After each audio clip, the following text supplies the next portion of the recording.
বলছেন ইয়া আইয়ুহাল্লাযীনা আমানু আমিনু, হে মুমিনগণ ঈমান আনয়ন করো। এই কথাটা আল্লাহ পাক কাকে বলছেন? উঠান তাফসীরের কিতাব হযরত আবুল আলিয়া এবং এক দল মুফাসসিরগণ উল্লেখ করেছেন হাযা খিতাবুল লিল মুমিনিন, এটা মুমিন ব্যক্তিদেরকেই বলা হয়েছে। বলুন সুবহানাল্লাহ। এবার তো আরো আশ্চর্য, ইয়া আইয়ুহাল্লাযীনা আমানু, হে ওই সকল ব্যক্তি যারা ঈমান এনেছেন, আমিনু ঈমান আনয়ন করো, মানে ঈমান নিয়ে এসেছেন তা সত্ত্বেও বলছেন ঈমান নিয়ে আসুন। এটা তো এমনই হয়ে গেল যে আপনি বসে আছেন, আবারও বলছি বসেন, তাই না? আরে যে ঈমান নিয়ে আসলো তাকে তো মুমিন বলবো, যে ঈমান আনেনি তাকে মুমিন বলবো না। তাহলে ঈমান এনেছেন বলেই তো মুমিন। আর আল্লাহ বলছেন হে মুমিনগণ ঈমান আনো। আশ্চর্য ব্যাপারটা কি?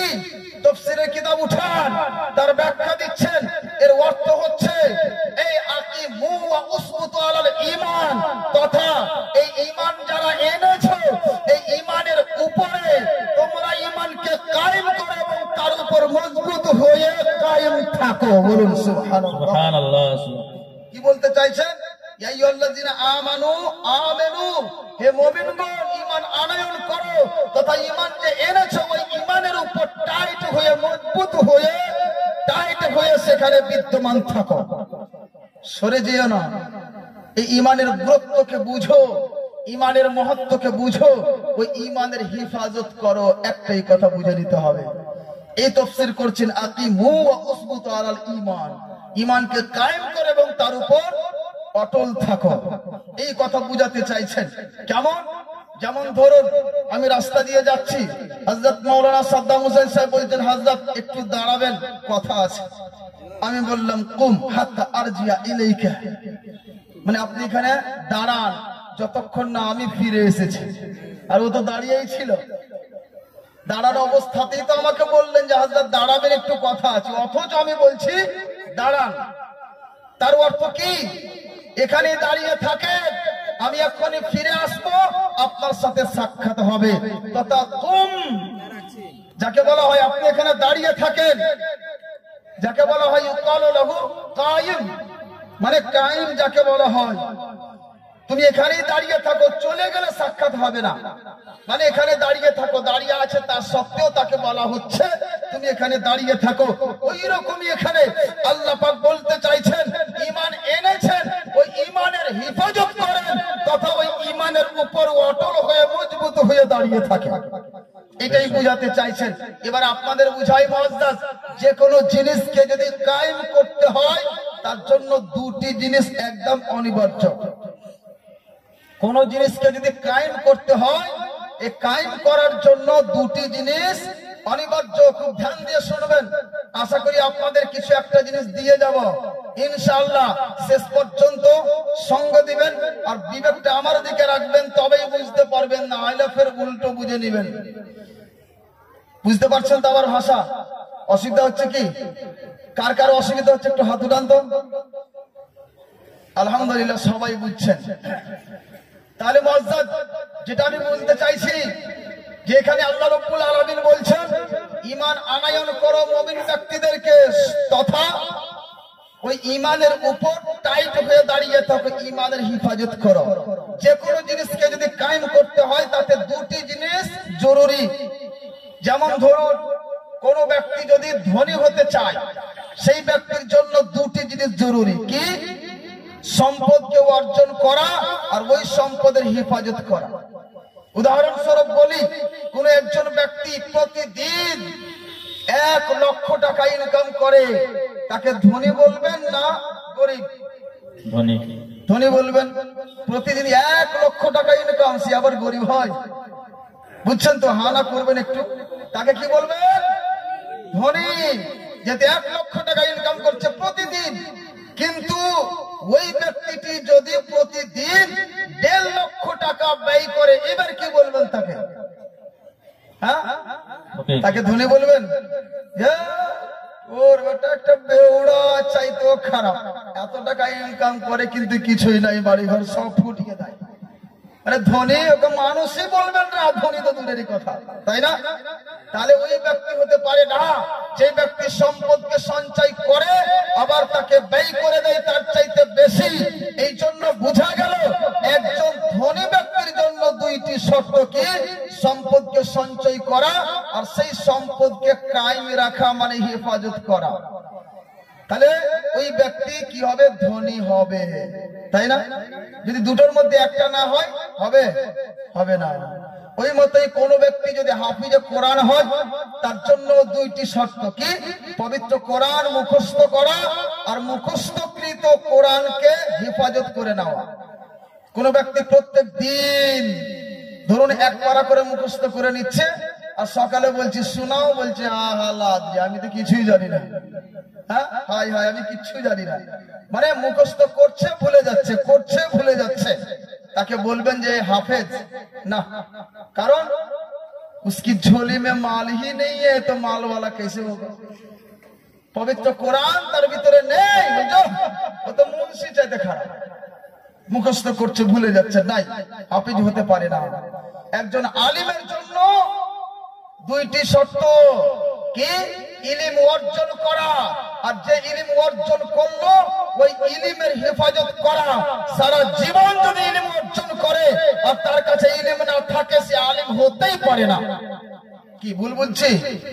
এই নবযুবক ভাই ভালো করে মনে রাখবেন, আজকাল কিছু লোক কেমন 5 টাকা ইনকাম 10 টাকা খরচ।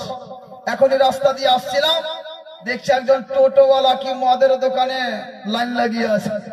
গাড়ির একজন ব্যক্তি বলছে, হাজদার দেখুন না কত কষ্ট করে টোটো চালিয়ে মদ খাচ্ছে, কি করবে ও পরিবারের। সত্যি কথা বলছি, আস্তে আস্তে এখনই গাড়িতে বললো। নবযুবক বিশেষ করে বলি, আপনাদেরকে লক্ষ্য রাখতে হবে, এখন আপনাদের জীবন পাড়ি অনেক সময় আছে, পাড়ি দিতে হবে।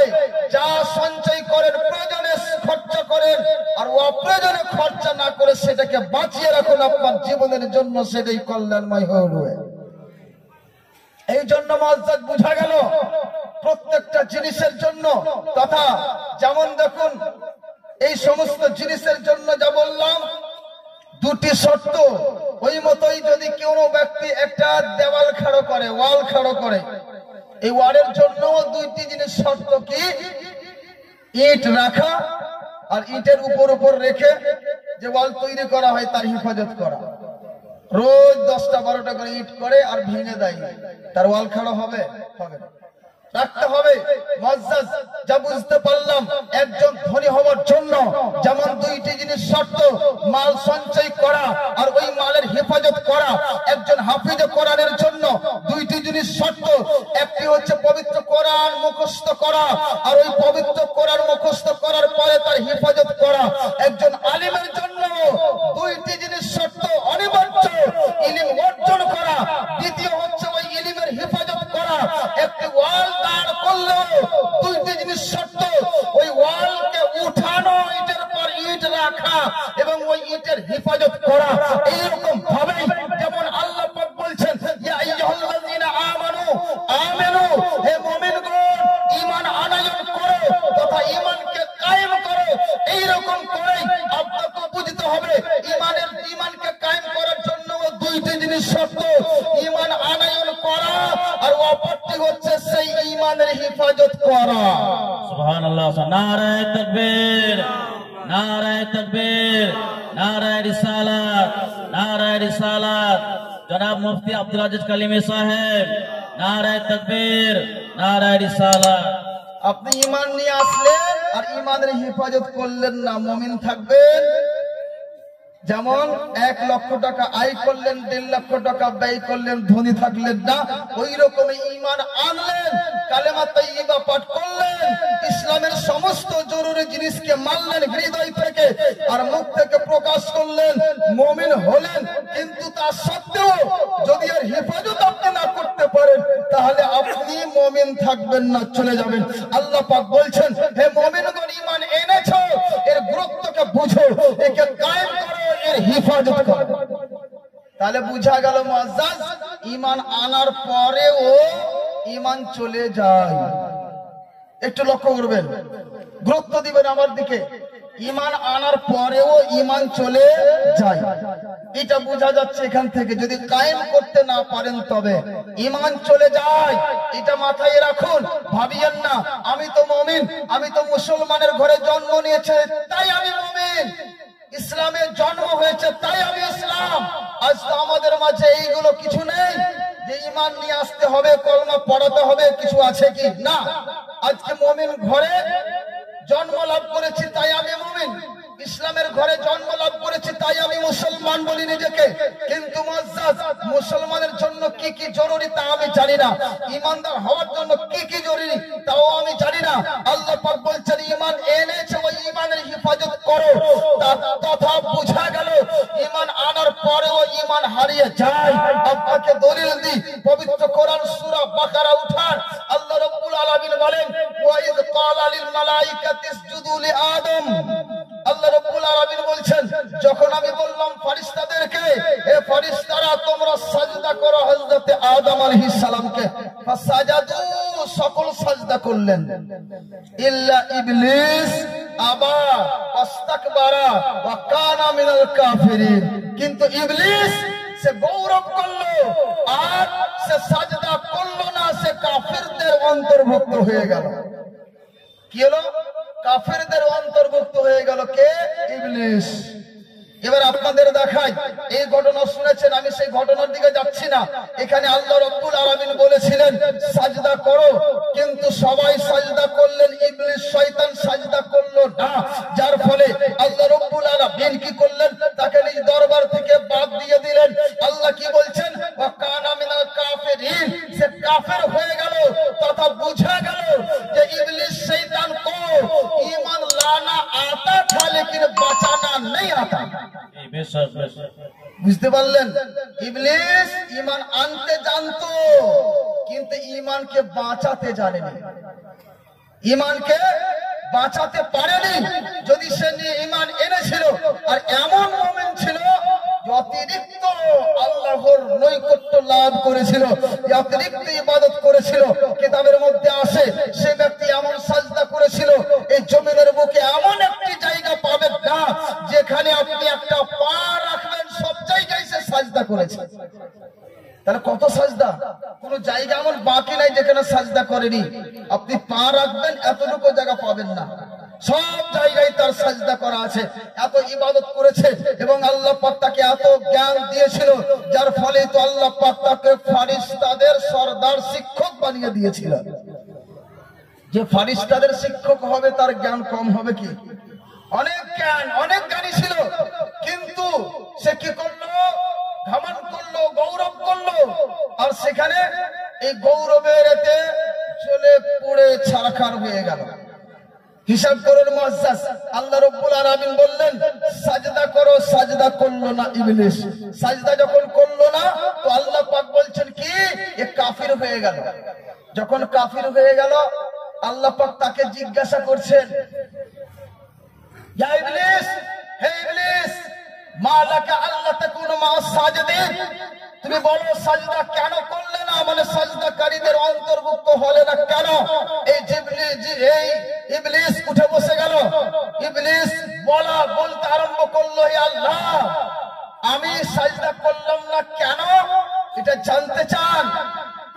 সে বলে উঠছে লাম আকুল্লি আসজুদা লিবাশার, আমি কোন মানুষকে সাজদা করি না, কারণ খালাকতানি মিন নার ওয়া খালাকতাহু মিন তিন, আপনি আমাকে আগুন থেকে সৃষ্টি করেছেন আর হযরত আদমকে আপনি সৃষ্টি করেছেন মাটি থেকে। মাটির বৈশিষ্ট্য নিচে যাওয়া, আগুনের বৈশিষ্ট্য উপরে থাকা, আমি তাকে সাজদা করতে পারি না। হিসাব করেন কি বলতে চাইছে? জ্ঞানের মাধ্যমে বলছে আমি সাজদা করতে পারি না, কারণ আগুনের বৈশিষ্ট্য উপরে থাকা আর মাটির বৈশিষ্ট্য নিচে চলে যাওয়া। এই জন্য আমি উপরে থাকা মানুষের নিচে কি করে ঝুঁকবো? এ কিন্তু ঝুঁকলো না, আর সে কি হলো? কাফির হয়ে গেল। বুঝা গেল মুআজ্জাজ যে ইবলিস শয়তান তো মুমিন ছিল, ঈমান ছিল তার কাছে, কিন্তু ওই ঈমানকে বাঁচাতে পারলো না। আজকেও যদি কোনো ব্যক্তি এমন হয় ঈমান তো এনেছে কিন্তু ঈমানকে বাঁচাতে না পারে, সেই ব্যক্তি মুরতাদ কাফের হয়ে যাবে। আমি বলি না, আব্দুল আজিজ বলে না, কোরআন বলছে। তাহলে ঈমান আনার পরে ওই ঈমানের হেফাজত করা লাগবেই, ঈমানের হেফাজত করা লাগবেই। যদি না করেন আপনি ভাববেন যে আমি তো মুমিন, আমি তো মুসলমান, কিন্তু দেখা যাবে যে আপনার ঈমান চলে গেছে। আপনি ঈমানকে হেফাজত করতে পারেননি, মুখে দাড়ি রেখেছেন, 5 ওয়াক্ত নামাজ পড়ছেন, রোজার সময় আসছে রোজাও রাখছেন, পয়সা হয়েছে হজ করতে গিয়েছেন, উপযুক্ত হয়েছেন যাকাতও আদায় করছেন, কিন্তু দেখা যাবে এই সমস্ত জিনিস আপনার পানিতে পড়ে যাচ্ছে, কোনো কাজ হচ্ছে না। কারণ আপনার ঈমান যদি না থাকে, ঈমান যদি আপনি বাঁচাতে না পারেন, তাহলে কিছুই কাজ দেবে না। মজ্জাজ এখানে একটা জিনিস আরো বলে দিই, এই জায়গায় আদব খুব বড় একটা জিনিস। আল্লাহ পাক বললেন ইবলিস শয়তানকে তুমি সাজদা করো। সাজদা করতে গেল, এই সাজদা সবাই করলো, ইবলিস করলো না। সে দলিল দিল বিবেক দিয়ে। কিসের দলিল? বিবেক দিয়ে দলিল দিল, বুদ্ধি দিয়ে দলিল দিল, ইলমের মাধ্যমে সে দলিল পেশ করলো। এই ইলম কি? এই ইলম আছে, বুঝতে পারছি আমি বড়, আমি ঝুঁকবো কেন? তার মধ্যে মুহাব্বত আদব ছিল না। যদি আদব থাকতো, মুহাব্বত থাকতো নবীর সাথে, তাহলে সেই ব্যক্তি কাফের হতো না, সেও সাজদা করতো আর তাদের অন্তর্ভুক্ত থাকতো। কিন্তু মুআজ্জাজ করলো না। বুঝা গেল মুআজ্জাজ যে কোন নবীর যদি বেয়াদবি হয়, তাহলে সেই বেয়াদবি সরাসরি কাফের মুরতাদ হয়ে যাবে। মানুষ কি হবে? মুরতাদ হবে। আর ইলম ঝুঁকায় না, উঠায়, আর আদব ঝুঁকিয়ে দেয়। এটা বুঝুন, আদব ঝুঁকায় আর ইলম উঠিয়ে দেয় উপরে। যদি কেউ আমি বলি আমি এটা জানি, তুমি কি জানো? যেমন আল্লাহ পাক বলছেন পবিত্র কোরআনে, আল্লাহ রাব্বুল আলামিন বলে দিয়েছেন ইন্নী আ'লামু মা লা তা'লামুন। আরে আমি যা জানি তোমরা জানো না। এই কথাটার দিকে লক্ষ্য রাখুন। এই কথা আল্লাহ বলছেন আমি যা জানি তোমরা জানো না। যদি ইলম থাকতো, ইলম দিয়ে যদি কেউ বিচার করে, সে ব্যক্তি বলবে আমরা জানি না, এমনি ঘাস খেয়ে পড়ালেখা করেছি। আমাদের ইমাম সাহেব যদি এসে বলে, বা আমি আব্দুল আজিজ যদি এখানে বলি যারে আমি যা জানি তোমরা জানো না, তাহলে কি হবে? আর যারা মৌলবি সাহেব বলছো ইলমের গরম দেখাচ্ছে, ভাববে না বাবা যে আমরা কেন জানি না? আমরা কি পড়ালেখা করিনি? আমরা কি হাদিস পড়িনি? এই যে একটা ইলম, ইলমের জন্য এই কথাগুলি কিন্তু বের হবে। কিন্তু ওই ব্যক্তির ভিতরে যদি মুহাব্বত থাকে, আদব থাকে, তাহলে ভাববেন যে না, ঠিকই বলছেন তিনি, আমাদের কাছে সেই রকম ইলম নাই, সে ঝুঁকে যাবে। আদব ঝুঁকায় আর ইলম উঠিয়ে দেয়। যে ইলমের কারণে শয়তান ইবলিস হয়ে গেল, সেই শয়তান কাফের মুরতাদ হয়ে গেল, ঈমানকে বাঁচাতে পারলো না। মুমিন হওয়া সত্ত্বেও, মুসলমান হওয়া সত্ত্বেও সে চিরস্থায়ী জাহান্নামী হয়ে গেল। এটাই বুঝাই মুআজ্জাজ। তো বুঝা গেল যে ঈমান থাকা সত্ত্বেও ঈমানকে হেফাজত যদি না করতে পারেন, আপনার ঈমান থাকবে না, চলে যাবে। এই কথাই বোঝা যায়। মুআজ্জাজ এই কথাটা আমি উদাহরণ দিয়ে বললাম, এবং পবিত্র কোরআন থেকে কিছু আয়াতে কারিমা তেলাওয়াত করলাম, যা থেকে বুঝতে পারলেন। আরো আমি সুস্পষ্ট করে আপনাদের একটা দলিল দিয়ে দিই যে ঈমান চলে যায়, ঈমানের হেফাজত করা জরুরি লাগবে। তার আগে একবার দুরূদ পাক পড়ুন, আল্লাহুম্মা আলা সাইয়্যিদিনা মাওলানা মুহাম্মদ ওয়া আলা আলি সাইয়্যিদিনা মাওলানা মুহাম্মদ। বলুন তো, আমার ভাষা বুঝতে অসুবিধা হচ্ছে কি? হ্যাঁ, চলবে? সকলে একবার উচ্চ স্বরে বলুন তো, ইয়া রাসূলুল্লাহ, ইয়া হাবিবাল্লাহ। ঘুম লাগছে নাকি? হ্যাঁ, আপনারা কথা কম বলছেন। যদি কথা না বলেন সাথে সাথে, তাহলে বলতেও তো ভালো লাগবে না। শুধু আমি বলবো আর আপনারা মুখ হাত হিলাবেন না, চুপ করে থাকবেন, ভাববেন যা যদি কিছুই বুঝে না, বুঝবে না। কাউরির সাথে কথা বললে একটু হা না বলতে হয়, সাড়া দিতে হয়, তাহলে বক্তা ভাববে যে না, আমার কথা আপনারা শুনছেন, তাহলে আমার এনার্জি বাড়বে, বলতেও ভালো লাগবে, আরো হাদিসগুলি ভিতর থেকে বের হয়ে আসবে, আপনারা লাভবান হবেন। বলুন সুবহানাল্লাহ, ইনশাআল্লাহ। তো আমি বলছিলাম যে ঈমান থাকা সত্ত্বেও যদি তার হেফাজত না করতে পারেন, কিছু কিছু কারণে এমন আছে যার জন্য আপনার ঈমান চলে যায়, হারিয়ে যায়। এই জন্য জরুরি হচ্ছে ঈমানের হেফাজত করে নেওয়া। পবিত্র কোরআন সূরা আল হুজুরাত 3 নম্বর আয়াতে আল্লাহ রাব্বুল আলামিন বলছেন, ইয়া আইয়ুহাল্লাযীনা আমানু লা তারফাউ আসওয়াতাকুম ফাওকা সাওতিন নবী ওয়া লা তাজহারু লাহু বিল কওল কাজহারি বা'দিকুম লিবা'দ আন তাহবাতা আমালুকুম ওয়া আনতুম লা তাশউরুন। আল্লাহ পাক বলছেন, শোনো হে মুমিনগণ, আল্লাহর রাসূলের পবিত্র দরবারে আল্লাহর রাসূলের আওয়াজ চাইতে উঁচু আওয়াজ করে তোমরা কথা বলবে না। আল্লাহ পাক বলছেন কি, ইয়া আইয়ুহাল্লাযীনা আমানু লা তারফাউ আসওয়াতাকুম ফাওকা সাওতিন নবী, তোমরা নিজের কণ্ঠস্বরকে রাসূলের কণ্ঠস্বর চাইতে উঁচু করবে না। ওয়ালা তাজহারু লাহু বিল কওল কাজহারি বা'দিকুম লিবা'দ, এবং এক অপরকে যেভাবে তোমরা ডাকো এইভাবে তোমরা কাউকে ডাকবে না। রাসূলের দরবারে রাসূলকে ডাকবে না, এক অপরকে পরস্পরকে যেভাবে ডাকি এইভাবে রাসূলের দরবারে রাসূলকে তোমরা এইভাবে ডাকবে না প্রকাশ্যে। যদি ডাকো আর যদি তার উপর তার ভাষার চাইতে কণ্ঠস্বর চাইতে উঁচু কণ্ঠস্বরে যদি বলো দুটি কথা। প্রথম নম্বর, যদি রাসূলের কণ্ঠস্বর চাইতে উঁচু কণ্ঠস্বরে তুমি কথা বলো হে মুমিনগণ, অথবা যেমন করে একে অপরকে ডাকাডাকি করি জোর গলায় রাসূলের দরবারে গিয়ে যদি রাসূলকে এইভাবে ডাকা করো, তাহলে কি হবে? আনতাহবাতা আমালুকুম, তোমার আমল ধ্বংস হয়ে যাবে। ওয়া আনতুম লা তাশউরুন, তুমি জানতেও পারবে না। আমার কথা নয়, পবিত্র কোরআনের কথা বলছি। দুটি কারণ বলেছে, রাসূলের কণ্ঠস্বর চাইতে উঁচু কণ্ঠস্বর করলে এবং রাসূলকে সাধারণ ব্যক্তিদের যেভাবে ডাকে এভাবে ডাকলে কি হবে? আমল ধ্বংস হয়ে যাবে, আমল ধ্বংস হয়ে যাবে। এখানে বলি, আমল ধ্বংস হয় কখন? মাথায় রাখুন, আমল ধ্বংস হয় ওই সময় যখন আপনার ঈমান ধ্বংস হয়ে যায়, শেষ হয়ে যায়, খতম হয়ে যায়, তখন আপনার আমল ধ্বংস হয়। তার আগে আপনার আমল ধ্বংস হয় না। ঈমান আলাদা, আমল আলাদা। আপনি নামাজ পড়েন না, রোজা রাখছেন, রোজার নেকি আপনার থাকবে। আপনি হয়তো হজ করছেন আর অন্য কাজ করছেন না, ওই হজের নেকিটি আপনার থাকবে। এই করে মুআজ্জাজ, এইগুলো ঈমান নয়, আমল যার জন্য থাকবে। কিন্তু যদি আপনার ঈমান না থাকে তাহলে আপনার আমল সব ধ্বংস হয়ে যাবে।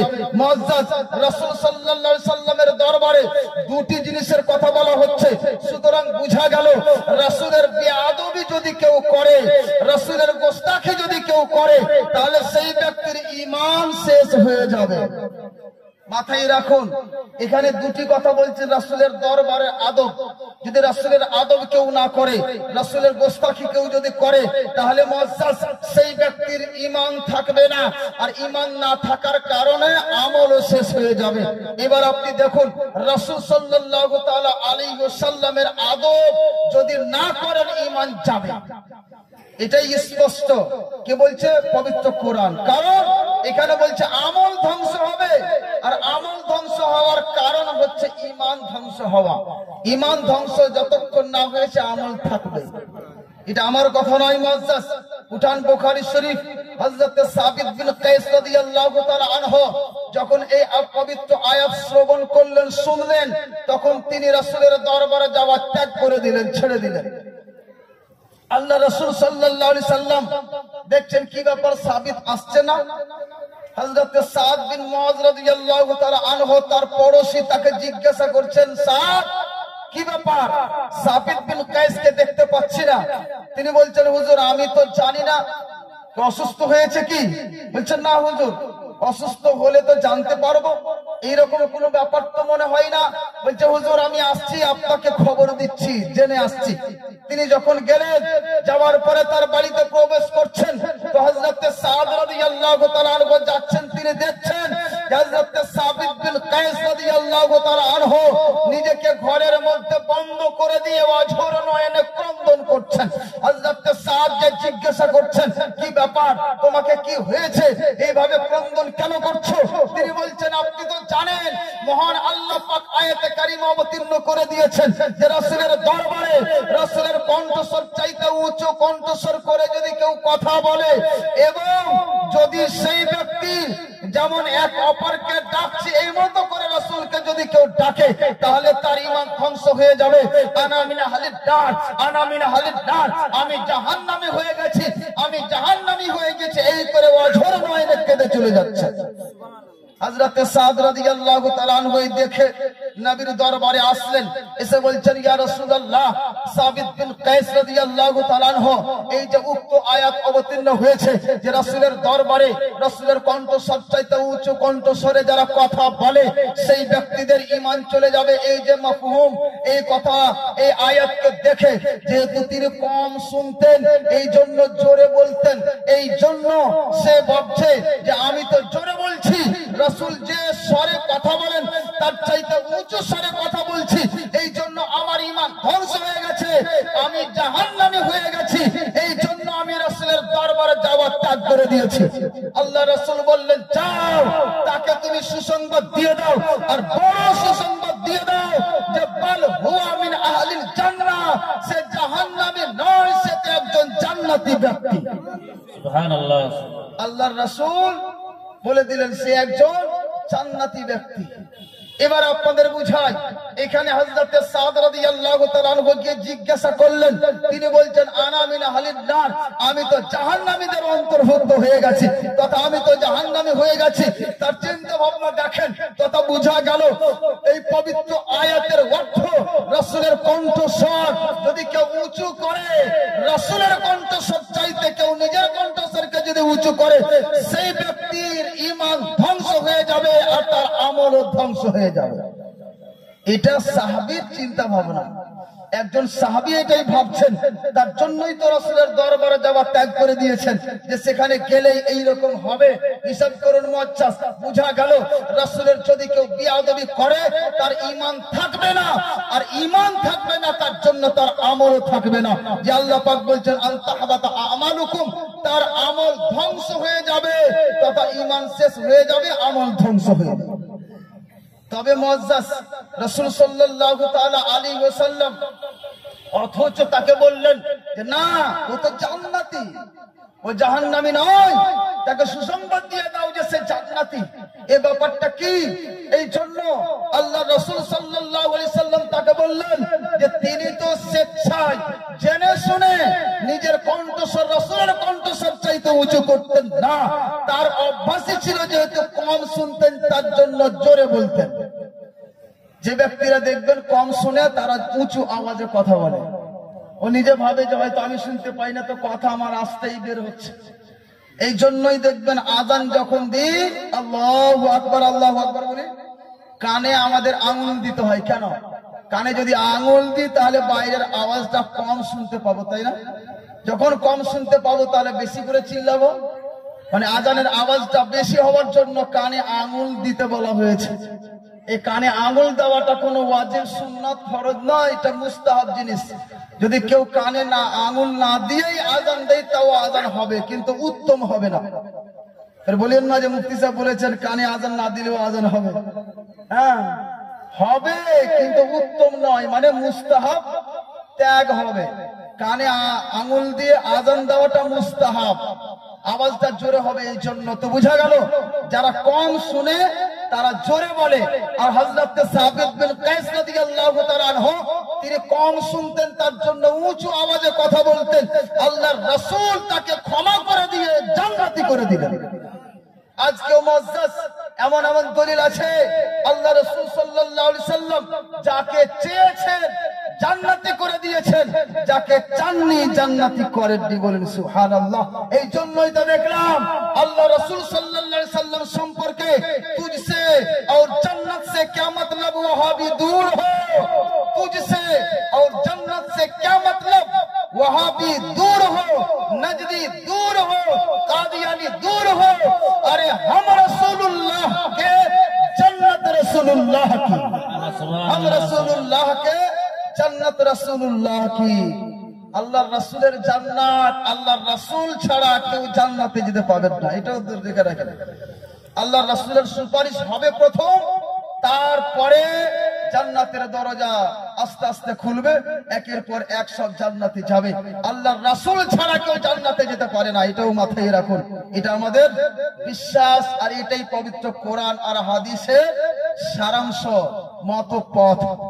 একবার দুরূদ পাক করুন, আল্লাহুম্মা সাল্লি আলা সাইয়্যিদিনা মাওলানা মুহাম্মদ ওয়া আলা আলি সাইয়্যিদিনা মাওলানা মুহাম্মদ।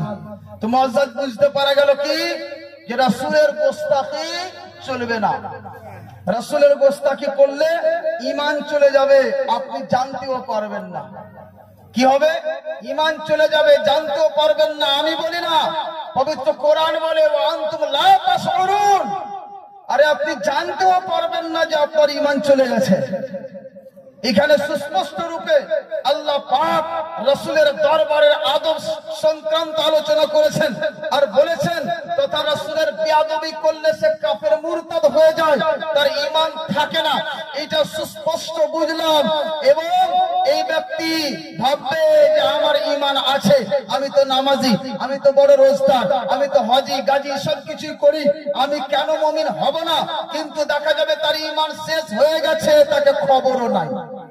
বুঝেছেন? এমন হবে, তাহলে আসল আর নকল দুটি জিনিস হয়ে গেল, তাই না? আসল আর নকল দুটি জিনিস হলো কিনা এখানে?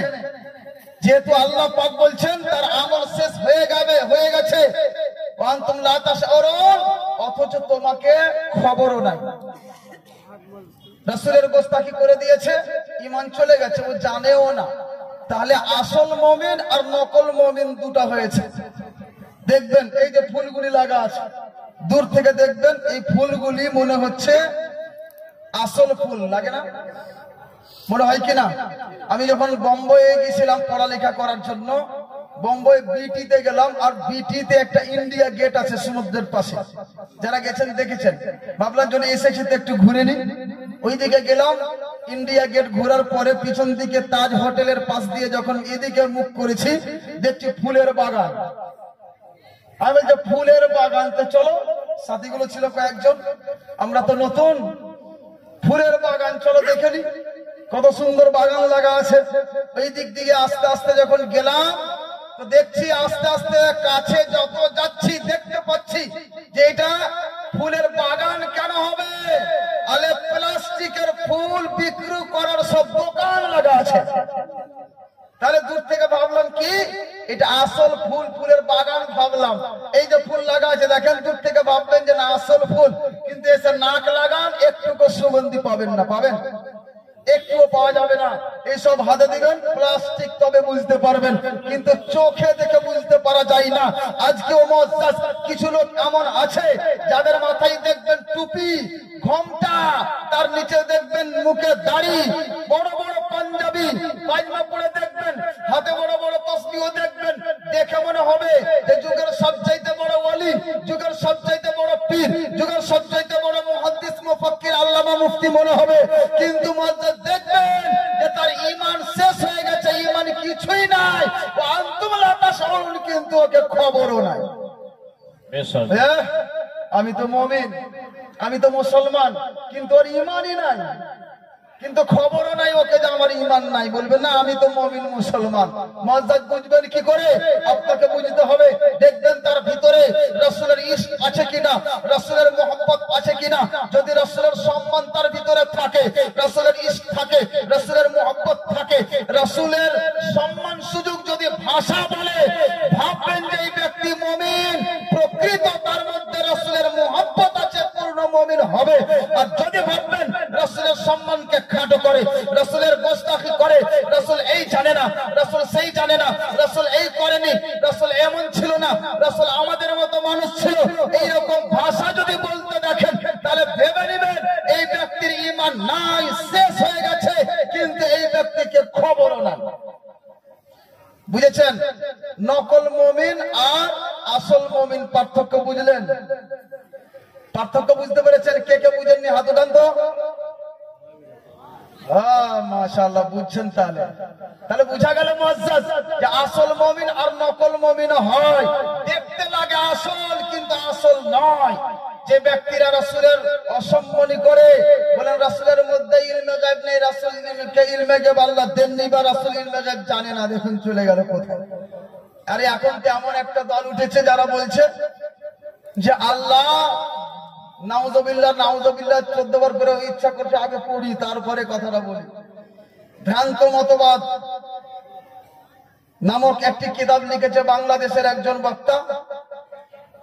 সেই বক্তা বইটি আমার কাছে উপস্থিত আছে, মানে আমার মসজিদে আছে, এখানে তো নিয়ে আসিনি। সেখানে সে লিখছে যে আল্লাহ রব্বুল আলামিনের হাত আছে, পা আছে, চোখ আছে, নাক আছে, সর্ব শরীর আছে, আর আল্লাহ আরশে বসে আছেন। বলুন আস্তাগফিরুল্লাহ। বলছে আশ্চর্য, আল্লাহর হাত আছে, পা আছে, নাক চোখ সব আছে, মাংস রক্ত সব আছে, আর আল্লাহ আরশে বসে আছে। ইস্তাওয়া আলাল আরশ, এই শব্দের অর্থ বলছে আল্লাহ আরশে বসে আছে। বই লিখে দিয়েছে একদম স্পষ্ট। আপনারা যদি আমাকে আগে বলতেন, যেমন এখানে আসার পরে ভাইগণ বলছিলেন, তো আমি আপনাদের পরামর্শ দিতাম যে আপনারা পর্দার ব্যবস্থা করেন, প্রজেক্ট। আমি ল্যাপটপ নিয়ে আসতাম আর আপনাদের দেখাতাম।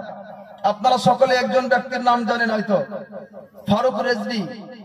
ফারুক রেজভী উর্দু ভাষী, আর এই অধম 2016 থেকে এই বক্তব্য দিয়ে আমিও সেই ক্যাটাগরিতে ল্যাপটপ নিয়ে প্রজেক্ট মাধ্যমে আমার বক্তব্য অনেক আছে, দেখবেন ইউটিউবে। আমার নাম লিখবেন মুফতি আব্দুল আজিজ কালিমি, পেয়ে যাবেন, সেখানে দেখবেন। ওই ল্যাপটপের মাধ্যমে আমিও বক্তব্য রাখি। আলহামদুলিল্লাহ, এই বক্তব্য হয়তো আপনারা এদিকে শুনেননি। মুরারও এখানে একবার এসেছিলাম, হয়তো আপনাদের খবর নাই। আর কলকাতার দিকে অনেক প্রোগ্রাম হচ্ছে, এই নিয়ে করেছে। কালিয়াচক থেকে ওইদিকে মালদার দিকে অনেক প্রোগ্রাম করেছি। আমাদের এলাকায় সেই প্রোগ্রাম হয়েছে, কালিয়াচকেও হয়েছে, কিন্তু আপনাদের এই এলাকায় মানুষ জানে না। সেই প্রোগ্রাম হলে আপনাদের খুলে খুলে দেখিয়ে দিতাম বইয়ের পৃষ্ঠাগুলি বাংলায় লেখা, যে আপনারা নিজেই পড়ে নিতেন, অসুবিধা হতো না। কিন্তু যাই হোক, জানা ছিল না আপনাদেরও, আর আমিও জানি না যে আপনারা এইসব চান। যাই হোক, ইনশাল্লাহ কখনো যদি সেই রকম সুযোগ হয়, প্রজেক্ট ব্যবস্থা করবেন, এই অধমকে আওয়াজ দিবেন, এসে আপনাদেরকে এক একটা পৃষ্ঠা খুলে খুলে তাদের মতবাদ কি, তারা মুমিন কেন নয়, যারা ইসলামের ব্যতিক্রম কথা বলে, তারা কি কেমন কি কথাগুলি বলে, স্বয়ং আপনাদের চক্ষু দিয়ে দেখিয়ে দেব, পৃষ্ঠা খুলে খুলে দেখে বলতে পারবেন। তো যাই হোক, এইরকমই একটি কিতাব লিখেছে, যাতে এইরকম ভ্রান্ত আকীদা তাতে লিখেছে। এবার বলুন, আল্লাহ রাব্বুল আলামিন সংক্রান্ত তাদের এই চিন্তা ভাবনা, কোরআন বিরোধী, হাদিস বিরোধী, ফিকহ বিরোধী, কালাম বিরোধী, হিসাব করুন। এবার দেখুন, এমন এক দল আছে যারা বলে যে আল্লাহ মিথ্যা বলতে পারে। এমন কথা বলছে যে আমি এটা বিশ্বাস করি না যে আল্লাহ মিথ্যা বলতে পারে না। বলুন আস্তাগফিরুল্লাহ। মানে আল্লাহ মিথ্যা বলতে পারে, এটাই তো সারাংশ। তাহলে দেখুন, মিথ্যা বলা একটা দোষ, আর আল্লাহ রাব্বুল আলামিন প্রত্যেকটা দোষ ত্রুটি থেকে পবিত্র। যে ব্যক্তি এইরকম বিশ্বাস রাখবে, সেই ব্যক্তি কাফের হয়ে যাবে, মুরতাদ হবে, তার ঈমান থাকবে না। যদিও সে বলে আমি বড় আলিম, বড় মুফতি, এই সেই লাগাতে পারে, কিন্তু বাস্তবে সে মুমিন নয়। এই যে আসল মুমিন, আর এটাকেই দেখেন নকল মুমিন। বুঝাতে পেরেছি আশা করি। যেমন ফুল দেখছেন, এই নকল ফুল, ওই রকম দেখবেন খুব টলটল করবে আপনাদের সম্মুখে। এইরকম কিছু নকল আছে মুমিন।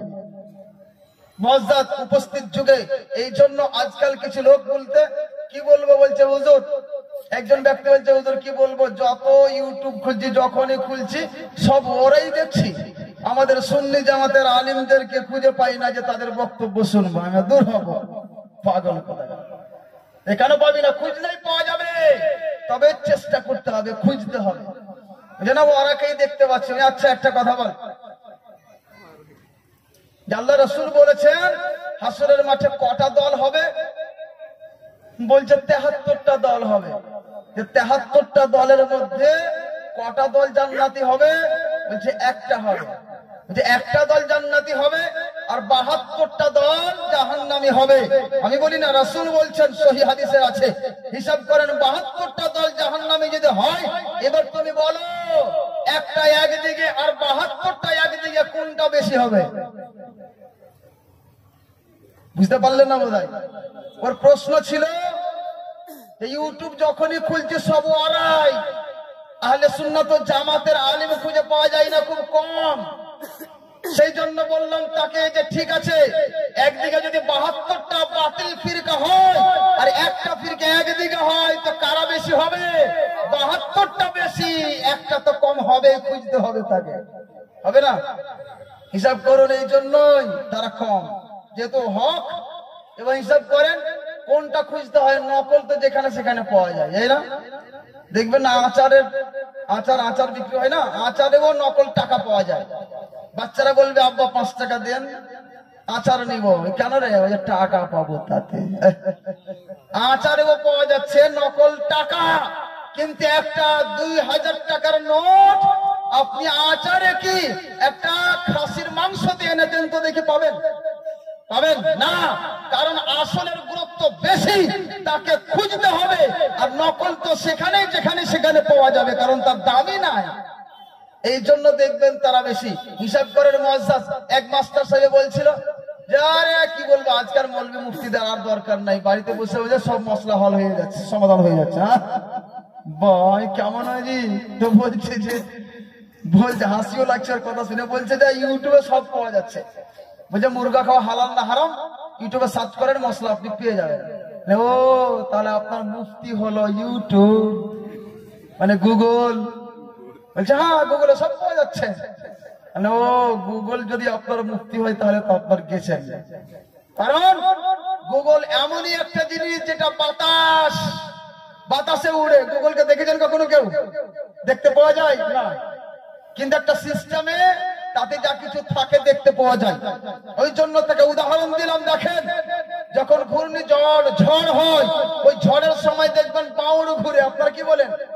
একদম খুব ঘুরে, এই বাউড় ঘুরে, এই বাতাসে উড়ে, তাতে আপনি খড়কুটো পাবেন, ধুলোবালি পাবেন, বিভিন্ন রকমের জিনিস সেখানে পাবেন।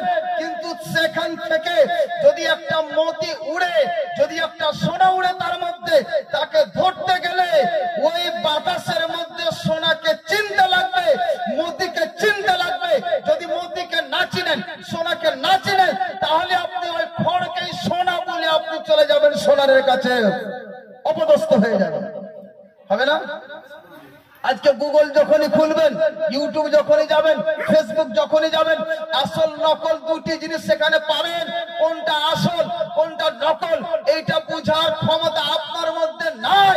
যতই আপনি শিক্ষিত হন না কেন, তাকে বুঝতে গেলে আগে পবিত্র কোরআন বুঝতে হবে, পবিত্র হাদিস বুঝতে হবে, ফিকহ বুঝতে হবে, ইমামদের অনুসরণ করতে হবে। অনেক জ্ঞানের প্রয়োজন। এই জ্ঞান অর্জন করবে যে ব্যক্তিরা, তারাই তাদেরকে ধরতে পারবে, না যে সম্ভব না। তাহলে ওই গুগলের মতো আপনিও চলে যাবেন। ওই গুগলকে যারা মাস্টার বানায়, ওই গুগলকে যারা মুফতি বানায়, ওই গুগলকে যারা হাফেজ বানায়, ওই গুগলকে যারা আলিম বানায়, তারা নিজে খাটে পড়বে, কখনো উঠে সঠিক জায়গা লাভ করতে পারবে না। মুআজ্জাজ দেখুন, বোঝা যায় আল্লাহ রাসূল সাল্লাল্লাহু আলাইহি সাল্লাম কি, আল্লাহ রাসূল সাল্লাল্লাহু আলাইহি সাল্লামের এই সম্মান সুযোগ, আদব সুযোগ কথা বলতে গিয়ে আল্লাহ পাক বলছেন আনতাহবাতা আমালুকুম, তোমার আমল ধ্বংস হয়ে গেছে, ওয়া আনতুম লা তাশউরুন, কিন্তু তোমাকে খবরও না। মুআজ্জাজ এবারে দেখুন, বোঝা গেল ঈমান থাকা সত্ত্বেও ওই ব্যক্তির ঈমান ধ্বংস হয়ে যায়। এবার আপনারা বলুন, ঈমানকে কায়েম রাখার জন্য দুটি জিনিস জরুরি কিনা? ঈমান আনয়ন করা আর ঈমানের হেফাজত করা। বুঝতে পেরেছেন? আশা করি ঈমানের হেফাজত করতে হবে। ঈমানের হেফাজত করতে গেলে কি করতে হবে? যেই সমস্ত জিনিস ধর্মে জরুরি, এই সমস্ত জিনিসকে মানতে হবে হৃদয় থেকে, আর মুখ দিয়ে সেটা বিশ্বাস করতে হবে। আর বিশেষ করে রাসূল সাল্লাল্লাহু আলাইহি সাল্লামের কোন গোস্তাখি কথা করা যাবে না। আল্লাহুম্মা সাল্লি আলা সাইয়্যিদিনা মাওলানা মুহাম্মদ ওয়া আলা আলি সাইয়্যিদিনা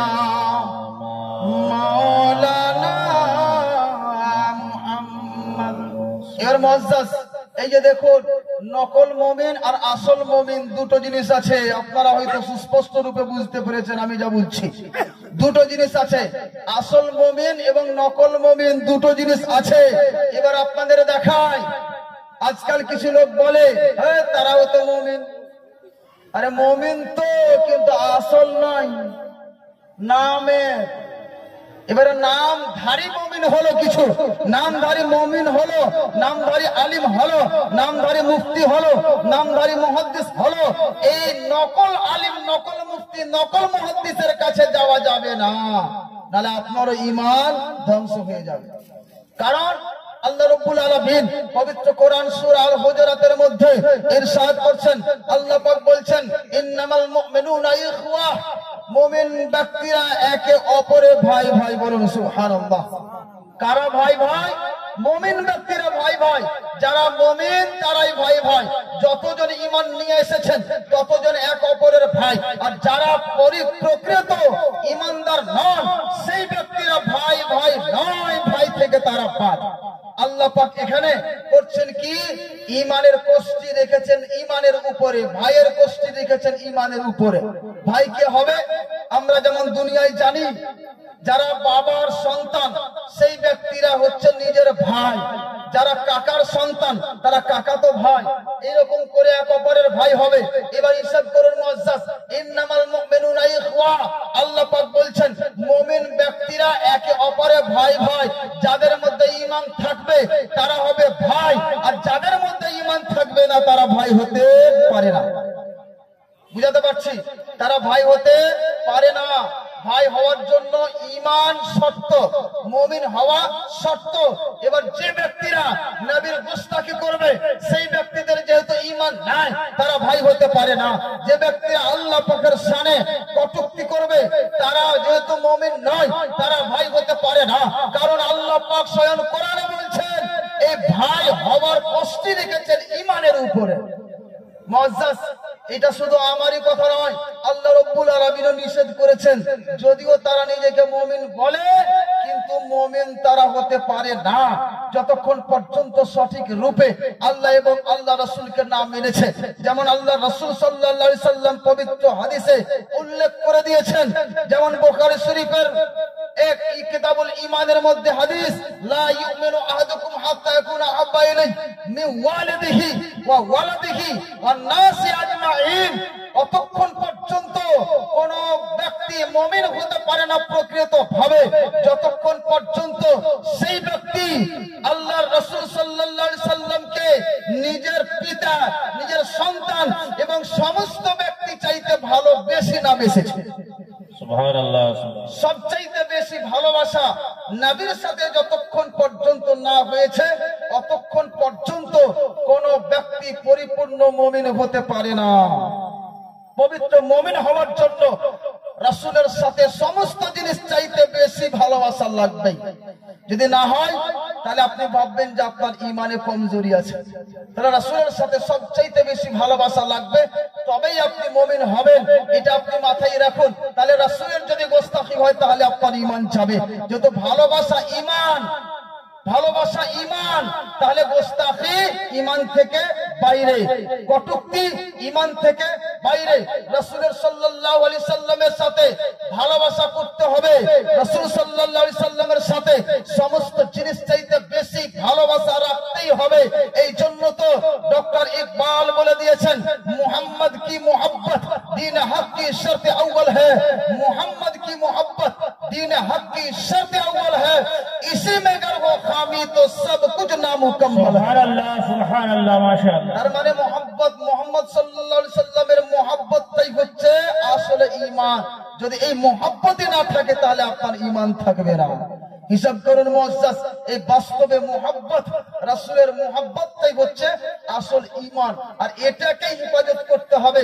যদি এটাকে হেফাজত করে নিতে পারলেন তাহলে অবশ্যই আমি আর আপনি সঠিক জায়গায় আছি, তথা একে অপরের মুমিন নচেত মুমিন হতে পারি না। আপনাকে নিয়ে যায়, এটা কেমন কথা বলছেন? আমি বলছি না, কোরআন বলছে ঈমান যদি না থাকে সে তোমার কেউ না। উঠান পবিত্র কোরআন, দেখুন হযরত নূহ আলাইহিস সালামের যুগে আপনারা জানেন যে প্লাবন হয়েছিল, বন্যা এসেছিল, সবাই সব দিক ভেসে গিয়েছিল। কিন্তু যে ব্যক্তিরা হযরত নূহ আলাইহিস সালামকে নবী বলে মেনেছিলেন, তার কথা অনুসরণ করেছিলেন, তাকে সে ব্যক্তিরা কষ্টিতে তথা নৌকায় চেপে গিয়ে তারা বেঁচে ছিলেন, বাকি সবাই ধ্বংস হয়েছিল। জানা আছে আশা করি এই ঘটনা, আমি ঘটনার দিকে যাচ্ছি না। ওই সময় হযরত নূহ আলাইহিস সালামের স্ত্রী এবং তার ছেলে কানান তাকে নবী বলে মানেনি, অনুসরণ করেনি। তার ছেলেকে হযরত নূহ আলাইহিস সালাম বলছেন, শোনো, ঈমান নিয়ে আসো, আমাকে নবী বলে মানো, আল্লাহকে এক বলে মেনে নাও, দেখো তুমি বাঁচতে পারবে না। বলছে, আব্বা আমি বেঁচে যাব। আরে জল কত হবে, পাহাড়ে চেপে যাব, আর এখানে চলে আসলে আরো বড় পাহাড়ে চেপে যাব, আমি হেলতে জানি, আমি এই করে বেঁচে যাব। এই করে সে বলতে থাকলো। হযরত নূহ আলাইহিস সালামের কথা মতো চললো না। সে যখন হযরত নূহ আলাইহিস সালামকে মানলই না, হযরত নূহ আলাইহিস সালাম নৌকায়, আর এদিকে জল বাড়ছে বাড়তে বাড়তে হাবুডুবু খেতে লেগেছে। হযরত নূহ আলাইহিস সালাম বলছে, এখনো তুমি স্বীকার করে নাও। সে বলছে, না, আপনাকে নবী বলে আমি মানবো না, আল্লাহকে এক বলে আমি মানবো না। সে যখন মানলো না, শেষ পর্যন্ত যদিও যতই কিছু হোক না কেন, তবুও পিতা ছেলের দরদ ভিতরে আছে। আল্লাহ পাকের দরবারে দোয়া করছেন হযরত নূহ আলাইহিস সালাম, হে পরওয়ারদিগারে আলম, ইন্নাবনি মিন আহলি, এটা আমার ছেলে, তো আমার পরিবারের অন্তর্ভুক্ত, আর তুমি তো প্রতিশ্রুতি দিয়েছো তোমার পরিবারকে আমি জান্নাতি করব। আল্লাহ রাব্বুল আলামিন বলছেন, হে নূহ, ইয়া নূহ, লাইসা ইন্নাহু লাইসা মিন আহলিকা ইন্নাহু আমালুন গায়রু সালিহ। হে নূহ শোনো, সে তোমার কেউ না, সে তো একটা মন্দ আমল করেছে, সে তোমার কেউ না। হযরত নূহ আলাইহিস সালাম বলছেন, ইন্নাবনি মিন আহলি, সে তো আমার পুত্র, আমার পরিবারের অন্তর্ভুক্ত। আল্লাহ বলছেন, লাইসা মিন আহলিকা, সে তোমার পরিবারের অন্তর্ভুক্ত নয়, কারণ সে মন্দ আমল করেছে, তথা আল্লাহকে এক বলে মানেনি, নূহ আলাইহিস সালামকে নবী বলে মানেনি। হিসাব করুন মুআজ্জাজ, একজন নবীর ছেলে কানান যদি ডুবে মারা যায়, নবী দোয়া করছেন, আল্লাহ নিষেধ করে দিচ্ছেন, এই একজন নবীর ছেলে হওয়া সত্ত্বেও ঈমান না আনার কারণে আল্লাহ বলছেন তোমার কেউ নয়। আজকেও যদি আমরা মুমিন আছি, আর আজকেও আমরা মুমিন আছি, যদি কোনো ব্যক্তি আমার হয় যার ঈমান নাই, ও আমার বাবা হলেও আমার কেউ না। এটা আমি বলি না, কোরআন বলছে। নূহ আলাইহিস সালামকে বলে দেওয়া হলো যেটা তোমার কেউ না, তার মানে ইন্নামাল মুমিনুনা ইখওয়া, মুমিন ঈমান, ভাই ভাইয়ের কষ্টি রাখা হয়েছে ঈমানের উপর। ঈমান থাকলে সে ব্যক্তি নূহ আলাইহিস সালামের ছেলে ছিল, তার স্ত্রী ছিল, সবই ছিল, কিন্তু ঈমান নিয়ে আসেনি বলে সে কেউ না, হাবুডুবু খেয়ে শেষ পর্যন্ত ডুবে মারা গেল। নবীর ছেলে ঈমান আনলো না, কিছুই হলো না, সব শেষ। বুঝা গেল মুআজ্জাজ যে ঈমান রাখতে হবে। ঈমান যদি থাকে, আপনার সব এক অপর মুমিন ভাই ভাই হবেন, কিন্তু যদি ঈমান না থাকে তাহলে কেউ নাই। এবার বলুন, যদি ভাই না হয়, আল্লাহ পাক আমাদের কি দিলেন বুদ্ধি, এখানে কি দিলেন উক্তি, কি দিলেন হুকুম। ঈমান নাই, তাকে ডুবে মরতে দাও, তার জন্য দোয়া করা যাবে না। বুঝতে পেরেছেন? হিসাব করুন, একটা দিক নিয়ে যাচ্ছি আপনাদের। এই যে ভেবে নিচ্ছি যে এরা মুমিন, কিন্তু নকল মুমিনের জন্য কি বলছে আল্লাহ পাক বলছেন, না, হে নূহ, এ তোমার কেউ না, তার জন্য দোয়া করা যাবে না, এই দোয়া গ্রহণ হবে না। আজকে মুআজ্জাজ যারা বিরোধী, নবীর গোস্তাকি করে, আল্লাহ পাকের গোস্তাকি করে, পীর ওলিদের গোস্তাকি করে, এইরকম ব্যক্তি যারা আছে, এই সমস্ত ব্যক্তির যেহেতু ঈমান নাই, মুমিন নয়, এই জন্য তাদের জন্য দোয়া করা যাবে না। মারা গেলে জানাজায় শরীক হওয়া যাবে না, তাদের সাথে ছেলে মেয়ের বিবাহ দেওয়া যাবে না, এই কোন রকমের সম্পর্ক রাখা যাবে না। দেখুন, আব্দুল আজিজ বলে না, কোরআন বলছে। আমি নিজের কথা বলেছি কি এখনো পর্যন্ত? কোরআন থেকে দলিল দিচ্ছি, পবিত্র কোরআন বলছে। এখনো যদি বিশ্বাস না হয়, কোরআন প্রত্যেকে বিশ্বাস করতেই হবে। আর আপনাকে একদম পবিত্র কোরআনের আয়াত পড়ে পড়ে শোনাচ্ছি, এটাও লক্ষ্য রাখুন। এবং আরো আপনাকে সুস্পষ্ট রূপে বলে দিচ্ছি, সূরা তওবা উঠান, পবিত্র কোরআনের মধ্যে একটি সূরা 10 পারায় আছে, সূরা তওবা। সেই সূরা তওবার মধ্যে মনে হয় 84 নম্বর আয়াত, এই আয়াতে আপনি দেখবেন আল্লাহ রাব্বুল আলামিন ওই মুনাফিক ব্যক্তিদের কথা, যারা রাসূলের শ্রদ্ধা করত না, যারা রাসূলকে সেইভাবে মানত না, ওই রকম ব্যক্তিদের কথা আল্লাহ পাক বলছেন, ওয়ালা তুসাল্লি আলা আহাদিন মিনহুম মাতা আবাদা ওয়ালা তাকুম আলা কবরিহি। যে ব্যক্তিরা মারা গেছে রাসূল, তুমি তাদের জানাজার নামাজ পড়বে না এবং তাদের কবরের পাশে গিয়ে দুআও করবে না। কোরআন বলছে, হাদিস তখন শোনায়নি, কোরআন বলছে রাসূল যারা মুনাফিক, যারা আপনাকে সঠিকভাবে শ্রদ্ধা করে না, আপনাকে নিয়ে যারা মজাক করে, হাসি মজাক করে, আপনার সম্মানকে হানি করে, এইরকম ব্যক্তিরা যদি কেউ মারা যায়, সেই ব্যক্তিদের জানাজায় উপস্থিত হবেন না, আর জানাজা তো পড়বেন না, তাদের কবরে তার জন্য দোয়াও করতে যাবেন না। কোরআন বলছে। আজকে মুআজ্জাজ কিছু লোক আমরা বলি ওরাও তো মুমিন, বিয়ে দিলে কি হবে, ওরাও তো নামাজ পড়ে, ওরাও তো বলছে রাসূলকে মানে, ওরাও তো বলছে, ওরাও হজ করে, ওরাও মক্কা শরীফ যায়, ওরাও আল্লাহকে মানে। আরে মানে, কিন্তু মানার মতো মানে না, তার জন্য চলে যায়। হিসাব করুন, মানে, কিন্তু এটা মানা হলো না। হিসাব করেন মুআজ্জাজ, ওই যে আয়াতটি তেলাওয়াত করেছিলাম আগে, আনতাহবাতা আমালুকুম ওয়া আনতুম লা তাশউরুন, তোমার আমল ধ্বংস হয়ে যাবে যদি রাসূলের বিয়াদবি হয়ে যায়, তাহলে আপনি জানতেও পারবেন না। এখানে হিসাব করুন, আপনার সারা জীবনের আমল হতে পারে আপনি সারা জীবনে 50 বার হজ করেছেন, হতে পারে আপনি নাবালক থেকে এখন পর্যন্ত নামাজ পড়ে আসছেন, হতে পারে আপনি সব দিন যাকাত আদায় করে এসেছেন, হতে পারে আপনি সারা জীবন লক্ষাধিক কলমা তাইয়্যিবা পাঠ করেছেন, যত আমল করেছেন এই সমস্ত আমল একদিকে, আর রাসূলের একটা গোস্তাকি একদিকে। যদি একটা গোস্তাকি করে দেন, তাহলে আপনার সমস্ত আমল শেষ হয়ে যাবে, আপনার সমস্ত আমল শেষ হবে, কোনো আমল বাকি থাকবে না। কারণ আনতাহবাতা আমালুকুম শব্দ এসেছে, এখানে একটা গোস্তাকি যদি হয়ে যায় সব শেষ হয়ে যাবে। এখানে মনে লাগছে যে তারা মুমিন, কিন্তু বাস্তবে মুমিন নয়।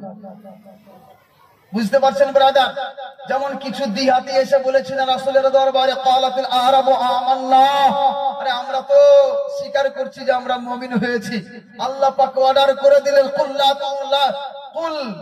লাম তাকুলু আমান্না, হে রাসূল আপনি বলে দিন এরা যেন আমরা ঈমান নিয়ে এসেছি না বলে কি বলবেন, বল কুলু আসলামনা, বলকে বলো যে আমরা ইসলাম নিয়ে এসেছি। ফালাম্মা ইয়াদখুলুল ঈমানু ফি কুলুবিহিম, এখনো পর্যন্ত তাদের হৃদয়ে ঈমান তো প্রবেশই করেনি। হিসাব করেন, ওরা বলছে আমরা মুমিন, কিন্তু আল্লাহ বলছে না, একে নিষেধ করো, ঈমান তাদের ভিতরে এখনো প্রবেশই করেনি, ঢুকেইনি। তাহলে কোথায় গেলেন? শুধু মুখে বললে যে মুমিন, তা মুমিন হয়ে যায় না, শুধু মুখেই সব বললে তা সব হয়ে যায় না। মুআজ্জাজ বাস্তবে লাগবে, তাকে ঈমান সঠিক করতে হবে। আল্লাহ সম্পর্কে, আল্লাহ সংক্রান্ত যে সমস্ত মতবাদ, সঠিক মতবাদ রাখতে হবে। রাসূল সংক্রান্ত যা মতবাদ, সঠিক মতবাদ রাখতে হবে, তবেই আপনি সঠিকভাবে মুমিন হতে পারবেন। বুঝা গেল কোরআনের ফয়সালা। যারা বেঠিক মুমিন তথা নকল মুমিন, রাসূলের গোস্তাকি করে, আল্লাহর গোস্তাকি করে, তারা বাস্তবে মুমিন নয়। এই জন্য তাদের সাথে চলাফেরা, উঠা বসা কিছুই করা যাবে না। এটা কোরআনের ফয়সালা। পবিত্র কোরআন যেহেতু বলছে যে জানাজায় শরীক হয় না, তার জন্য দোয়া করো না, আমরা কি করব বলুন? দেখে নিতে হবে ব্রাদার যে এই ব্যক্তিরা কারা। আজকে মুআজ্জাজ এই যে কিছু কথাগুলি বললাম, উপস্থিত যুগে কিছু ওয়াহাবি যারা আহলে হাদিস নামে চলে যাচ্ছে, এই ওয়াহাবিদেরই কিছু শাখা যারা দেওবন্দি নামে চলে যাচ্ছে, এইরকম করেই কিছু আরো আছে যারা কাদিয়ানী নামে চলে যাচ্ছে, আর এদের শাখা প্রশাখা অনেক হয়েছে। আপনারা নিজেই পার্থক্য করতে পারবেন না, কিন্তু পার্সোনাল ভাবে নিজ নিজ আলিম মুফতিদের নিকট বসে এই সাজেশন গুলি নিয়ে নেবেন। যদি আপনি সেই সমস্ত সাজেশন না নেন, নিজের ঈমানও টলমল করবে। কচুর পাতাতে জল রাখার নাই। কচুর পাতা দেখেছেন তো? কচুর পাতায় জল থাকে, জল দিলে টলমল করে, কখন কোন দিকে ঘুরে যাবে কোনো ঠিক নাই। এই সাধারণ ব্যক্তিদের জন্য ঈমান বাঁচালে ঈমানের এইরকমই অবস্থা। এই জন্য মুআজ্জাজ বাঁচতে হবে, এখান থেকে বাঁচতে হবে, না বাঁচলে অসুবিধা আছে, এটা কোরআনের ফয়সালা। এবার আপনি দেখুন হযরত উমর ফারুক রাদিয়াল্লাহু তাআলা আনহুর দরবারে আসুন। হযরত উমর ফারুক রাদিয়াল্লাহু তাআলা আনহুর একটি ঘটনা কানজুল উম্মাল নামক একটি কিতাবে লিপিবদ্ধ আছে, হাদিসের কিতাব, এবং আলা হযরত রাহমাতুল্লাহ আলাইহি আল মালফুজ প্রথম খণ্ডে এই হাদিসটি উল্লেখ করেছেন। হযরত উমর ফারুক রাদিয়াল্লাহু তাআলা আনহু তিনি ছিলেন দ্বিতীয় খলিফা। মসজিদের নববী থেকে নামাজ পড়ে তিনি আসছেন, এক সাইল সওয়াল করলেন, हमें खाना दे दे। हजरत उमर फारूक রাদিয়াল্লাহু তাআলা আনহু খাদিমকে হুকুম করলেন, যাও তাকে খাবার দিয়ে দাও। খাবার খেতে বসেছে, খাচ্ছে। এইরকম অবস্থায় রাসূল সাল্লাল্লাহু আলাইহি সাল্লাম সম্পর্কে সে একটা কটূক্তিমূলক ভাষা প্রয়োগ করেছিল। হযরত ওমর বললেন খাদিমকে, এ খাদিম যাও আর তার সামনে থেকে ওই খাবারটা কেড়ে নাও। সে খাদিম গেল আর তার কাছ থেকে খাবারটা কেড়ে নিল। কি শিক্ষা পেলেন? যতক্ষণ পর্যন্ত ইসলামের কটূক্তি করেনি, ইসলামকে শ্রদ্ধা করেছিল, নবীকে শ্রদ্ধা করেছিল, নিজেকে মুমিন বলেছিল বা কিছুই বলেনি, এইরকম অবস্থা ছিল, ঠিক ছিল তার প্রতি দয়া করা। কিন্তু যখনই শরীয়ত বিরোধী এমন একটা কথা বলল, নবীর যখন গোস্তাকি করল, সে কাফির হয়ে গেল। আর সেই রকম ব্যক্তির সাথে কোনো সহযোগিতা করা যাবে না। ভাববেন যে রাসূল তো কাফিরের সাথেও সহযোগিতা করেছেন, প্রশ্ন উঠবে না? উঠবে কিনা? উঠবে কিনা প্রশ্ন? যে রাসূল সাল্লাল্লাহু আলাইহি সাল্লাম তো কাফিরদের সাথেও সহযোগিতা করেছেন, এরকম অনেক হাদিস আছে। তবে আমি বলতে চাই, হাদিস আছে আর ঠিকই কথা আছে, তবে স্থান আলাদা আলাদা আছে। দয়া করেন ওই ব্যক্তির প্রতি যে ব্যক্তি আপনার প্রতি আক্রমণ করে না, আর যে ব্যক্তি আপনার প্রতি আক্রমণ করে ওই ব্যক্তির সাথে কোনো আপনার মিল নাই। যদি মিল থাকতো জিহাদ কেন হতো, লড়াই কেন হতো? তাদের সাথে মিল ছিল না, কথার অমিল ছিল। মুসলমানদের প্রতি অত্যাচার করছিল, যার ফলেই তো জিহাদ হয়েছে, আর না হলে জিহাদের কোনো ব্যাপার ছিল না। এই জন্যই পবিত্র কোরআনে আল্লাহ পাক বলে দিয়েছেন, আশিদ্দাউ আলাল কুফফার, এই কাফির ব্যক্তিদের প্রতি কঠিন হয়ে যায়। কোন ক্ষেত্রে? যখন আপনার প্রতি ধাওয়া করবে, সেই ক্ষেত্রে, সব ক্ষেত্রে নয়। দেখবেন ভাবছেন যে কি করে একটা ব্যক্তির প্রতি এরকম খেতে দিয়ে আবার খাবার ছিনিয়ে নেওয়া যায়, এটা সম্ভব? এটা সঠিক নয়, এটা ভাবছেন। কিন্তু মুআজ্জাজ, হ্যাঁ, যেটা আমার রাসূলকে আঘাত দিচ্ছে, ওর সাথে আমার কিসের বন্ধুত্ব? কখনো হতে পারে না। আপনি হিসাব করুন, এটা বলতা চিনেন তো? বললা বলে, কেউ কেউ বলতা বলে। কি বলে আপনাদের এখানে? যে কামড় দিয়ে লাল লাল হয় না উড়ে, বললা। আচ্ছা বললা বুঝেন তাহলে? আচ্ছা বললা দেখুন আপনার এখানে পড়ে আছে, আপনাকে কিছু বলেইনি, অথচ আপনি তাকে পা চাপিয়ে মেরে ফেলেন। মারেন না? কেন মারেন? এই জন্য মারেন, এই জন্য তাকে মারেন যে হয়তো আমার প্রতি আঘাত করবে। কেন আপনাকে বিবেক লাগলো না যে একটা জীবকে কি করে আমি হত্যা করি? এই জন্যই হত্যা করে দিচ্ছি যে ও আমার প্রতি আঘাত করবে, এই জন্য তাকে হত্যা করলাম। আর অনেক কিছু, যেমন ব্যাঙ হত্যা করে, তাকে আমরা হত্যা করি না, হাঁকিয়ে দিই, কারণ আমার আপনার প্রতি কিছু করে না, এই জন্য তাকে হাঁকিয়ে দিই। এই যে পোকাগুলি এখানে বসে, তাকে আমরা মারি না, হাঁকিয়ে দিই, সরিয়ে দিই, এরকম করি। কিন্তু যদি একটা মশা বসে যায়, তাকে মেরে দিই, করি না? বুঝা গেল মুআজ্জাজ? আমাদের এই জীবনেও এটাই আমাদের নীতি আর রীতি, যে আমার প্রতি আঘাত করবে সেটাকে মেরে দাও, যেটা করবে না তাকে সরিয়ে দেওয়া যাক। ওই মতোই রাসূল সেখানে শিক্ষা দিচ্ছেন, যারা আপনার প্রতি আঘাত করবে, আপনার রাসূলের সম্মান নিয়ে ছিনিমিনি করবে, আল্লাহ পাকের সম্মান নিয়ে ছিনিমিনি করবে, এই সমস্ত ব্যক্তিকে করজোরে দূরে সরিয়ে দাও। আর যারা কিছুই করে না, তাদেরকে টেনে সিনাতে লাগিয়ে দাও। বুঝতে পেরেছেন? এটা শরীয়তের হুকুম। এই জন্য হযরত ওমর যতক্ষণ পর্যন্ত সেই ব্যক্তি কোনো কটূক্তি করেনি, তার সাথে সহানুভূতি দেখিয়েছেন, আর যখনই কটূক্তি করলো, টাইট হয়ে গিয়ে তার কাছ থেকে থালি ছিঁড়ে দিল। আজকেও মুআজ্জাজ আপনার বাড়ি আসছে, আসলে বিয়ে দিয়ে দিয়েছে, কি করবে? সন্ধি হলো, বাড়িতে তো আসতেই হবে। এবার কি হলো না তো আপনাকে মৌলভী স্যার বলছে নাকি নবী ইলমে গায়ব জানেন, বিভিন্ন রকমের কথাবার্তা বলে দেয়, অথচ আপনি মাথা নত করে শুনছেন। হিসাব করেন মুআজ্জাজ, এইরকম যেন না হয়, দেখতে হবে কোরআনের আইন আলাদা করে দিতে হবে। হযরত উম্মে হাবিবা রাদিয়াল্লাহু তাআলা আনহা নবী মুহাম্মদুর রাসূলুল্লাহ সাল্লাল্লাহু আলাইহি সাল্লামের একজন স্ত্রী, বিবাহ হয়েছিল, নবী নিজে করে দিয়ে ওই হাবশা দেশের নাজ্জাসী বাদশাহ তিনি বিবাহ পড়িয়ে দিয়েছিলেন নবীর সাথে, যেহেতু তার স্বামী ইন্তেকাল করে গিয়েছিলেন, তার কোনো ঠিকানা ছিল না, তার জন্য হযরত উম্মে হাবিবা হযরতে আবু সুফিয়ান রাদিয়াল্লাহু তাআলা আনহু তার মেয়ে, সেই সময় তার পিতা হযরতে আবু সুফিয়ান ইসলাম গ্রহণ করেননি। ওই রকম সময় নবী সাল্লাল্লাহু আলাইহি সাল্লামের বাড়ির পাশ দিয়ে সে কোনো কাজে যাচ্ছিলেন।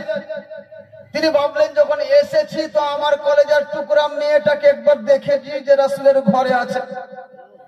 ওনার মেয়ে ইসলাম গ্রহণ করেছেন এবং নবীর স্ত্রী হওয়ার সৌভাগ্য লাভ করেছেন, বলুন সুবহানাল্লাহ। কিন্তু সেই সময় তার পিতা আবু সুফিয়ান ঈমান নিয়ে আসেননি। তার ঘরে ঢুকেছেন, ঢুকে যাওয়ার পরে নবী সাল্লাল্লাহু আলাইহি সাল্লামের বিছানা বিছা আছে, ওই বিছানায় আবু সুফিয়ান যে বসতে আরম্ভ করেছে, ওই সময় হযরত উম্মে হাবিবা বলছেন, আব্বা আপনি আমার বাবা হতে পারেন, কিন্তু এই নবীর বিছানা পবিত্র বিছানায় আপনি নাপাক ব্যক্তি বসতে পারেন না। বাবাকে আটকে দিলেন, স্বামীর বিছানায় বসতে দিলেন না, কারণ কোরআন বলেছে যারা কাফের ব্যক্তি তারা নাপাক ব্যক্তি, আর নাপাক ব্যক্তি রাসূলের পবিত্র জায়গায় কি করে বসতে পারে, বসতে দিলেন না। মুআজ্জাজ ঈমান এটাই বলে যদি সে মুমিন হয়ে যায়, ঈমান আনয়ন করে, তাহলে সেই ব্যক্তি হবে আমার বাস্তবে ভাই, বাস্তবে তার সাথে আমার সহানুভূতি থাকবে, আর যদি না থাকে তো আমার কেউ হবে না। মুআজ্জাজ এইরকম অঢেল ঘটনা আছে যে সাহাবায়ে কেরাম থেকে নিয়ে আজ পর্যন্ত যারা এইরকম তাদেরকে দূর করে দেওয়া হয়েছে। একবার দুরূদ পড়ুন, আল্লাহুম্মা